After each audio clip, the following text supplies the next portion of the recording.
Jadi para ulama saintis menemukan setelah mereka melakukan beberapa kajian dan mereka menulis tentang itu, maka kesimpulan yang dapat didapatkan bahwa menguap itu hasil dari bosan. Nomor satu.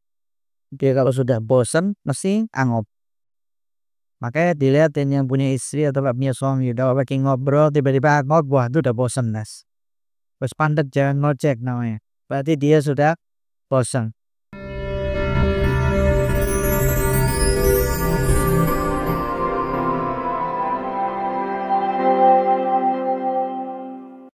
Alhamdulillah kaum muslimin dan muslimat yang dirahmati Allah Subhanahu wa taala, yang kita hormati sama-sama ayah hadda kita semuanya Abdul Saleh dan Isa Maula Khela, dan kemudian pimpinan majlis Habib Abdurrahman dan Saleh Maula Khela, dan kemudian barisan asatizah ada Habib Hanif, ada Habib Husin, ada Ustadz Subhan, ada Ustadz Hawat Ahsan, dan ada calon-calon ustadz yang lainnya nanti insya Allah akan muncul sebagai penerus warisannya Nabi Muhammad Sallallahu Alaihi Wasallam.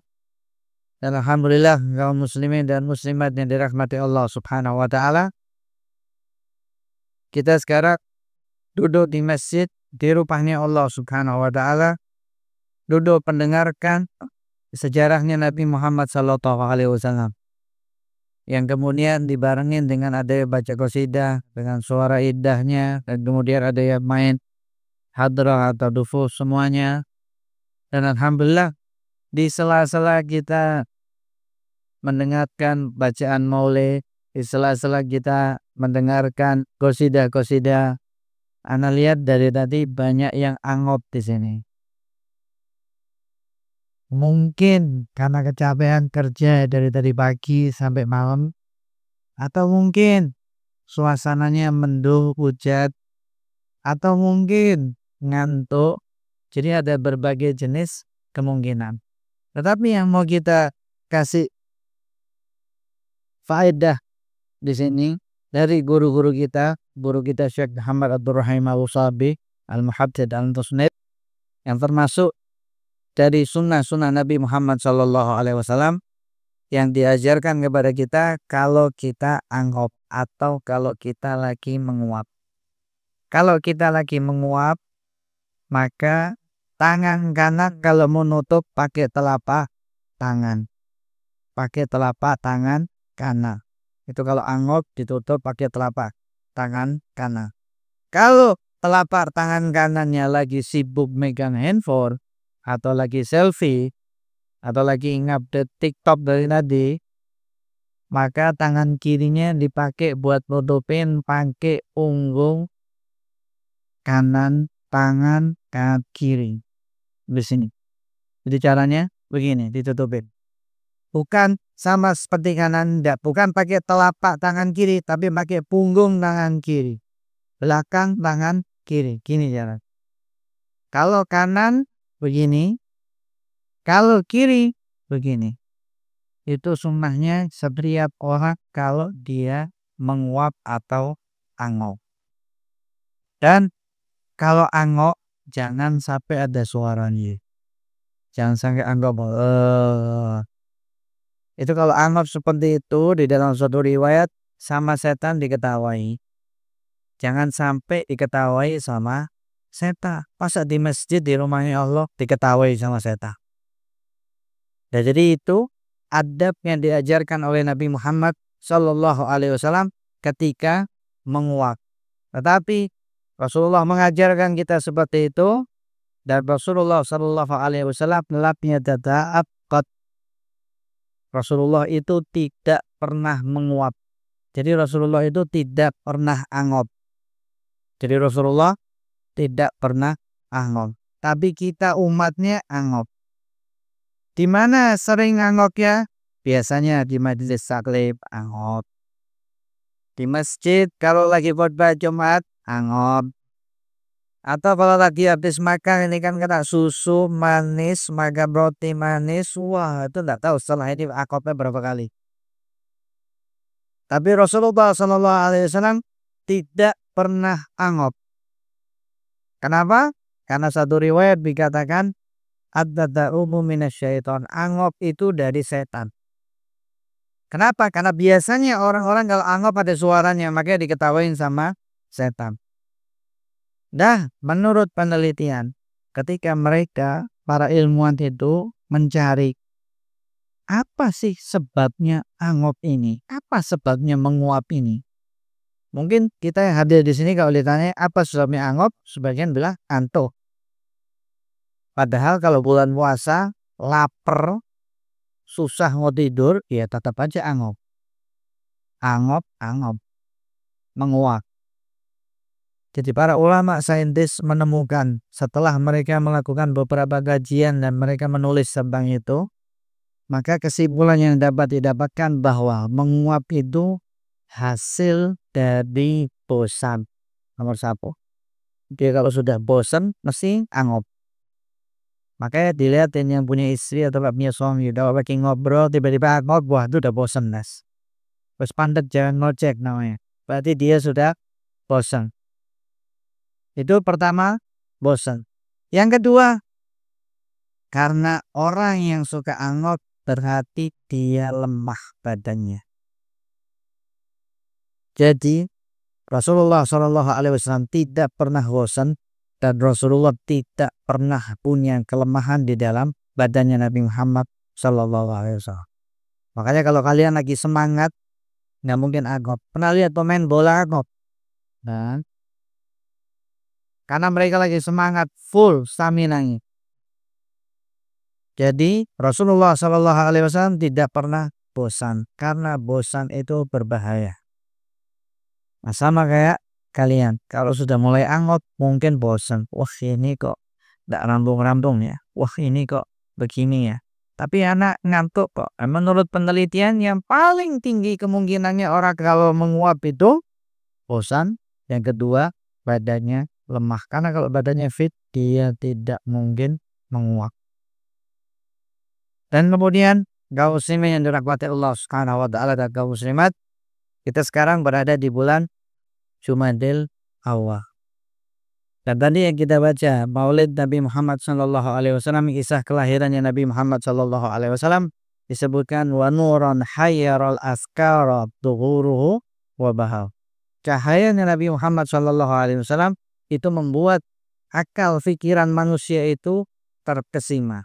Membuat nalar itu sulit untuk menganalogikan secerah apa cahayanya Nabi Muhammad Shallallahu Alaihi Wasallam. Makanya ibunya Siti Aminah ketika melahirkan, karena terangnya cahaya perut beliau kelihatan istana-istana yang ada di Busra, yang ada di Syam. Itu jaraknya ribuan kilo. Itu kelihatan semua nih. Nggak perlu pakai Google Earth, tapi sudah kelihatan istananya. Kenapa? Karena terangnya luar biasa. Dan zaman dulu belum ada listrik. Jadi kalau gelap, ya kelihatan semuanya. Secerah itu cahayanya Nabi Muhammad Sallallahu Alaihi Wasallam. Dan cahayanya Nabi Muhammad Sallallahu Alaihi Wasallam itu berlanjut kepada penerusnya Nabi Muhammad Sallallahu Alaihi Wasallam. Yang mewarisi ilmunya Nabi Muhammad Sallallahu Alaihi Wasallam, dia akan mendapatkan cahaya tersebut. Termasuk salah satunya adalah Sayyidina Ja'far bin Abi Thalib radhiyallahu taala, sepupunya Nabi Muhammad sallallahu alaihi wasallam. Sayyidina Ja'far bin Abu Thalib yang Rasulullah sallallahu alaihi wasallam memberikan suatu anugerah, suatu piagam kenabian, penghargaan nabawi kepada Sayyidina Ja'far dengan sebutan asbahta khalqi wa khuluqi. Engkau ini mirip dengan aku secara fisik dan engkau mirip dengan aku secara akhlak. Coba bayangkan dapat piagam penghargaan yang luar biasa dari Nabi Muhammad Sallallahu Alaihi Wasallam. Itu Sayyidina Ja'far At-Tayyar, Sayyidina Ja'far bin Abu Thalib. Sayyidina Ja'far ini anaknya paman dari Nabi Muhammad Sallallahu Alaihi Wasallam, Sayyidina Abu Thalib. Sayyidina Abu Thalib ini punya anak banyak, tetapi ekonominya tidak mencukupi sesuai dengan jumlah anak. Sehingga ketika Rasulullah Shallallahu Alaihi Wasallam yang waktu kecilnya dirawat oleh Sayyidina Abu Thalib, yang mana istrinya Sayyidina Abu Thalib itu kalau waktunya makan anak-anaknya sudah kumpul, kalau Rasulullah belum masuk ke rumah, maka nggak boleh ada yang makan. Coba bayangin, Nabi Muhammad SAW dari kecil itu sudah bawa berkah. Waktunya maka nggak boleh ada anak-anak yang lain nyentuh makanannya sebelum Nabi Muhammad SAW datang. Kalau Rasulullah sudah datang, baru boleh makan. Kemudian ditanya sama Sayyidina Abu Thalib, kenapa kok sampai seperti itu? Kata istrinya, dikatakan setiap kali anak-anak ini makan, tidak ada Rasulullah, mereka masih merasa kelaparan, tidak kenyang, karena makanannya tidak cukup. Tapi kalau ada Rasulullah SAW, mereka kenyang semuanya. Dan ketika Rasulullah SAW dewasa, dan Rasulullah SAW sudah kawin dengan Sayyidatuna Khadijah, maka Rasulullah SAW sepakat dengan Sayyidatuna Khadijah, ayo kita sama-sama ringankan bebannya Sayyidina Abu Thalib, paman itu. Kita ambil sebagian anaknya, dan pamannya Nabi yang lain, Sayyidina Hamzah bin Abdul Muttalib, juga mengambil anak yang lain. Akhirnya Rasulullah SAW mengambil anaknya siapa? Sayyidina Ali bin Abi Thalib, yang diambil oleh Rasulullah. Dan kemudian Sayyidina Hamzah mengambil siapa? Sayyidina Ja'far bin Abu Thalib, di bawah asuhan Sayyidina Ja'far. Makanya Sayyidina Ja'far itu punya keberanian yang luar biasa. Bahkan ucapan yang disebut oleh Nabi Muhammad SAW ketika itu karena Rasulullah bahagianya luar biasa. Dan Sayyidina Ja'far dididik oleh Sayyidina Hamzah bin Abdul Muttalib di rumahnya. Istrinya Sayyidina Hamzah itu namanya Salmah binti Umais. Ketika Sayyidina Ja'far beranjak dewasa, maka Sayyidina Ja'far berkawin dengan iparnya Sayyidina Hamzah, Asma binti Umais. Jadi yang tadinya dirawat sama Sayyidina Hamzah, kemudian langsung berubah menjadi periparannya Sayyidina Hamzah. Berkawin dengan Sayyidatuna Asma binti Umais. Kemudian ketika berumur 21 tahun, diperintahkan oleh Nabi Muhammad SAW untuk pergi ke negeri Habasyah. Hijrah dengan kapalnya. Umurnya berapa? 21 tahun. Dan dikasih pangkat oleh Nabi Muhammad SAW, engkau adalah menteri bagian barang logistik. Kalau darurat, engkau yang ngontrol semua. Diberikan pangkat oleh Nabi Muhammad SAW. Pergi ke Habasyah. Berapa tahun Sayyidina Ja'far di Habasyah? 15 tahun. Sayyidina Ja'far bin Abu Thalib ketika masuk ke negeri Habasyah, masuk dengan membawa cahayanya Nabi Muhammad SAW. Makanya ketika berjumpa dengan Raja Habasyah yang gelapnya Najasyi, namanya Ashamat, ketika pertama kali ketemu, langsung Raja Najasyi ini shock melihat Sayyidina Ja'far bin Abu Thalib radhiyallahu ta'ala. Kenapa? Karena ngelihat cahaya yang keluar dari muka, benar-benar mirip sama seperti Nabi Muhammad SAW. Sayyidina Ja'far tidak sulit untuk membuat seorang raja yang adil, yang tidak pernah menzalimi seumur hidupnya, langsung masuk Islam. Cukup dibacakan surat Maryam, Kaf, Ha, Ya, Ain, Shad, terus beberapa ayat, masuk Islam lah Ashamah, yang disebut oleh Nabi Muhammad SAW sebagai Al-Abdus Saleh. Dapat gelar dari Nabi Muhammad SAW, Raja Najasyi, seorang hamba yang soleh. Bahkan sekarang juga di negeri Habasyah masih ada bekas-bekasnya dari raja-raja yang terdahulu, karena mereka punya keturunan yang semuanya bersambung dalam sejarah Nabi Muhammad SAW. Bahkan cucunya Raja Najasyi itu berkhidmat kepada Sayyidina Ali bin Abi Thalib. Ketika dipanggil sama orang-orang Raja Habasyah, sekarang sudah waktunya engkau naik tahta. Kau yang sekarang jadi raja. Apa yang dikatakan? Lebih baik aku berada di bawah kakinya Sayyidina Ali daripada aku meletakkan kakiku di tahta singgasana. Lihat orang-orang yang tahu nilainya ilmu, orang-orang yang tahu khalifahnya Nabi Muhammad SAW, mereka akan tinggalkan semua urusan dunia yang nggak penting bagi mereka semuanya. Nah, Sayyidina Ja'far bin Abu Thalib kembali dari negeri Habasyah. Ketika itu berarti umurnya 36 tahun, karena umur 21 berangkat 15 tahun.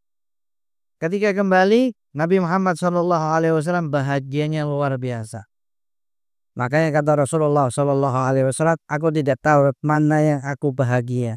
Apakah pentaklukan Khaybar, orang-orang Yahudi yang waktu itu ruwetnya seperti kita masalah Palestina sekarang itu Khaybar di zamannya Nabi Muhammad SAW, atau kedatangannya Sayyidina Ja'far. Sebab itulah langsung dipuji oleh Nabi Muhammad SAW. Coba bayangkan Sayyidina Ja'far itu disayang oleh Nabi Muhammad SAW. Sampai ketika di bulan Jumadil Awal yang sekarang kita berada di Jumadil Awal, Rasulullah SAW mengutus pasukan perangnya yang bernama Perang Mu'tah. Perang Mu'tah ini memiliki 3 panglima yang luar biasa. 2 di antaranya itu kesayangannya Nabi Muhammad SAW. Yang pertama Zaid bin Haritha. Yang kedua Sayyidina Ja'far bin Abu Thalib. Yang ketiga Abdullah bin Rawaha. Disitulah perang yang ada Sayyidina Khalid bin Walid masuk di situ, tetapi bukan sebagai panglima perang. Kejadiannya di perang Mu'tah ketika itu, dan terjadi di bulan Jumadil Awal. Sayyidina Ja'far bin Abi Thalib ketika dipilih oleh Nabi Muhammad SAW untuk menjadi panglimanya, yang mana Rasulullah pertama milih panglima yang pertama Sayyidina Zaid. Kemudian yang kedua Sayyidina Ja'far bin Abu Thalib. Kemudian yang ketiga Sayyidina Abdullah bin Rawaha. Artinya kalau Rasulullah sudah menyebutkan di dalam satu peperangan ada 3 panglima, berarti mereka sudah tahu disitulah ajal mereka. Jadi mereka sudah tahu mereka akan mati syahid di situ. Jadi mereka nggak akan mundur. Justru mereka bahagia. Belum perang, tapi sudah dikasih kabar berita gembira oleh Nabi Muhammad SAW. Mereka masuk surga dan mereka mati syahid. Akhirnya perang terjadi. Bagaimana sahabat tahu kejadian perangnya? Kalian pernah dengar kan kalau ada acara namanya live streaming? Yang pertama kali buat live streaming itu Rasulullah SAW. Rasulullah menceritakan kejadian peperangan di depan para sahabatnya. Sekarang pasukan maju. Sekarang Sayyidina Zaid maju. Sekarang Sayyidina Zaid terbunuh. Sekarang Sayyidina Ja'far maju. Tangannya terbunuh. Tangannya terpotong. Tangan kirinya terpotong. Tangan kanannya terus diceritakan oleh Nabi Muhammad SAW. Coba bayangin bagaimana perasaan sahabat Nabi menyaksikan peperangan langsung dari mulut mulianya Nabi Muhammad SAW. Kemudian Sayyidina Ja'far ketika perang terjadi, beliau yang pertama kali ketika naik kuda yang memutuskan urat keting kudanya di antara tumit dan betis. Tujuannya urat itu dipotong supaya melemahkan kudanya. Artinya dia tidak akan lari dari medan perang. Terus dia ada maju. Sayyidina Ja'far bin Abu Thalib, kesayangannya Nabi Muhammad SAW. Yang pertama Sayyidina Zaid. Sayyidina Zaid itu hibbu Rasulillah SAW. Semua orang tahu anak kesayangannya Nabi Muhammad SAW. Makanya anaknya Sayyidina Usamah bin Zaid disebut gelarannya apa? Hibbu Rasulillah wa ibnu hibbi Rasulillah. Kesayangannya Rasulullah, anak dari kesayangannya Nabi Muhammad SAW. Jadi ketika Rasulullah SAW punya sepupu yang luar biasa, masih muda sudah pergi ke negeri Habasyah. Kemudian ketika kembali diutus untuk perang Mu'tah, Sayyidina Ja'far bin Abu Thalib ini punya anak 3 yang laki. Yang pertama namanya Abdullah, yang kedua Muhammad bin Ja'far, yang ketiga Aun bin Ja'far. Ada 3 anaknya yang laki. Ketika selesai perang Mu'tah, yang disitulah pertama kali Sayyidina Khalid bin Walid megang bendera setelah wafatnya Sayyidina Abdullah bin Rawaha. Nah, dari situlah disebut di dalam sejarah, disitulah kemenangan pertama Sayyidina Khalid bin Walid. Kalau ada orang-orang ekstrim, mereka akan mengatakan justru itu kekalahan yang disebabkan oleh Sayyidina Khalid bin Walid. Nggak boleh kita baca sejarah dengan cara seperti itu. Kita harus baca sejarah dengan kacamata fikih tahawulat supaya lisan kita tidak pernah kritik satu orang sahabat pun. Tidak pernah mengkritik orang-orang yang dapat kekebalan nabawi dari Nabi Muhammad SAW. Kalau kita nggak ngerti dari itu, maka kita baca sejarah sesuai dengan yang ditulis oleh analisator atau komentator. Akhirnya kita menafsirkan sendiri, menganalisa sendiri, hasilnya semuanya salah kaprah. Orang yang Allah sudah bilang radhiyallahu anhum wa radu'an, kalian berani kritik. Nah, kita ini mau cari ridhonya Allah setengah mati, mau cari ridhonya orang tua setengah mati. Ini Allah sudah bilang, Allah ridho sama dia. Artinya wa kullan wa'adallahu al-husna. Semua sahabat Nabi itu pasti masuk surga. Kalau yang protes-protes artinya dia tidak membaca nasnya Nabi Muhammad Sallallahu Alaihi Wasallam. Makanya muncul ilmu fikih tahawulat. Kata Rasulullah Sallallahu Alaihi Wasallam, "Idza subba ashabi, faman kana raddahu ikmat wal yudhiru." Kalau kalian di masa sahabatku dicaci maki, yang punya ilmu munculkan ilmu. Ilmu itu disebut oleh Dr. Abu Bakar Masyhur adalah ilmu fikih tahawulat. Bagaimana kita melihat sejarah, membaca sejarah seperti yang diceritakan oleh Nabi Muhammad Sallallahu Alaihi Wasallam. Nah, kemudian ketika dengar berita seperti itu, sudah wafat semua panglima, Rasulullah Sallallahu Alaihi Wasallam mendatangi rumahnya Sayyidina Zaid bin Harithah dan melihat anaknya ketika itu Ruqayyah yang sedang sedih. Kemudian Rasulullah Sallallahu Alaihi Wasallam juga meneteskan air mata. Ditanya, ini kenapa wahai Rasulullah? Kata Rasulullah, ada syauqul habib ni habib. Ini rindu, tangisan rindu kekasih kepada kekasihnya. Karena Sayyidina Zaid itu disayang sama Nabi Muhammad Sallallahu Alaihi Wasallam. Jadi kita harus tahu dalam sejarah siapa kesayangannya Nabi Muhammad Sallallahu Alaihi Wasallam. Dan kemudian ketika selesai, Rasulullah Sallallahu Alaihi Wasallam menyampaikan di rumahnya istrinya kedua kena Sayyidina Zaid. Coba bayangin, kita mungkin ngutus. Coba sekarang dibayangin, contohnya sekarang ada ulama ngutus anak muridnya untuk pergi misalnya daurah atau kemana, tiba-tiba di perjalanan semua anak muridnya meninggal. Rasulullah Sallallahu Alaihi Wasallam menyampaikan berita sedihnya kepada keluarganya.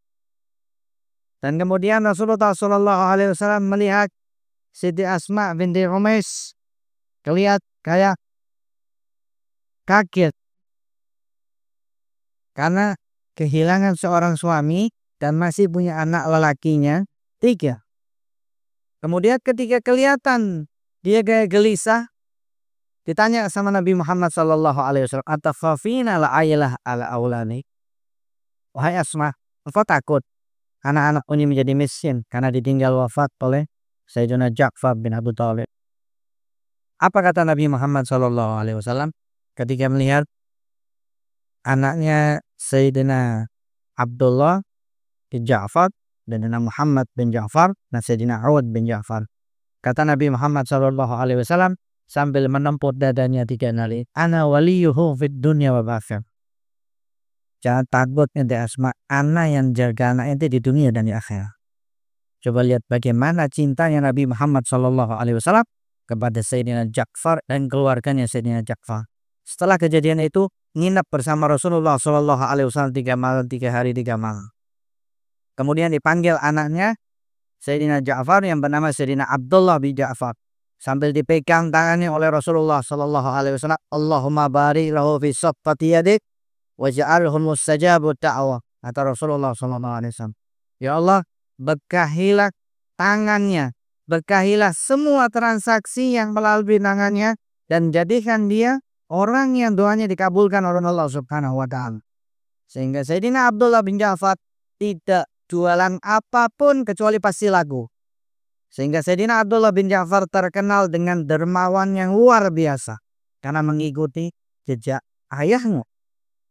Itulah Sayyidina Ja'far bin Abi Thalib yang meninggal pada bulan Jumadil Awal. Sahabat Nabi Muhammad sallallahu alaihi wasallam yang kata Rasulullah, asbahta khalqi wa khuluq. Dan kemudian ketika Rasulullah sallallahu alaihi wasallam ngasih tahu kepada Sayyidatuna Asma tentang jaminan kepada anaknya, tiba-tiba Rasulullah melihat ke atas dan mengatakan waalaikumsalam. Kemudian Siti Asma mengatakan, ya Rasulullah, engkau ucapkan salam sama siapa? Engkau ini balas salam sama siapa ya Rasulullah? Apa kata Nabi Muhammad sallallahu alaihi wasallam? Wahai Asma, barusan rohnya Sayyidina Ja'far datang ke sini, dikawal dengan malaikat, mau dibawa ke surga, pintu surga sudah dibuka semuanya, tapi Sayyidina Ja'far bilang, ana gak mau masuk surga sebelum ana salam kepada Nabi Muhammad sallallahu alaihi wasallam. Coba lihat sahabat Nabi Muhammad sallallahu alaihi wasallam, bukan surga yang dipilih, Nabi Muhammad sallallahu alaihi wasallam yang dipilih. Sebab itulah termasuk fikihnya atau jeniusnya sahabat Nabi Muhammad sallallahu alaihi wasallam yang mereka khawatirkan kalau mereka diutus oleh Rasulullah jauh perang ataupun dakwah, mereka takut ketika mereka meninggal belum sempat menyampaikan salam kepada Nabi Muhammad sallallahu alaihi wasallam. Itu pikirannya sahabat Nabi Muhammad sallallahu alaihi wasallam, dan itulah yang dipilih oleh Sayyidina Ja'far bin Abi Thalib, sahabatnya Nabi Muhammad sallallahu alaihi wasallam dan sepupunya Nabi Muhammad sallallahu alaihi wasallam yang wafat di bulan Jumadil Awal. Jadi dengan hadirnya kita di Majelis Maulid ini, kita mengenal siapa Nabi Muhammad sallallahu alaihi wasallam dan siapa penerusnya Nabi Muhammad sallallahu alaihi wasallam dan siapa yang dipuji oleh Nabi Muhammad sallallahu alaihi wasallam dan siapa orang yang betul-betul mengenal tentang Nabi Muhammad sallallahu alaihi wasallam. Mudah-mudahan Allah Subhanahu wa taala jadikan kita orang-orang yang mengenal Nabi Muhammad sallallahu alaihi wasallam, dan kemudian setelah itu Allah jadikan kita orang-orang yang cinta kepada Nabi Muhammad sallallahu alaihi wasallam, dan setelah itu Allah jadikan kita orang-orang yang mengikuti langkah Nabi Muhammad sallallahu alaihi wasallam, sehingga kita bersama beliau, bersama para sahabat dan bersama penerus warisan Nabi Muhammad sallallahu alaihi wasallam, yaitu ilmunya Nabi Muhammad sallallahu alaihi wasallam. Wassalamualaikum warahmatullahi taala wabarakatuh.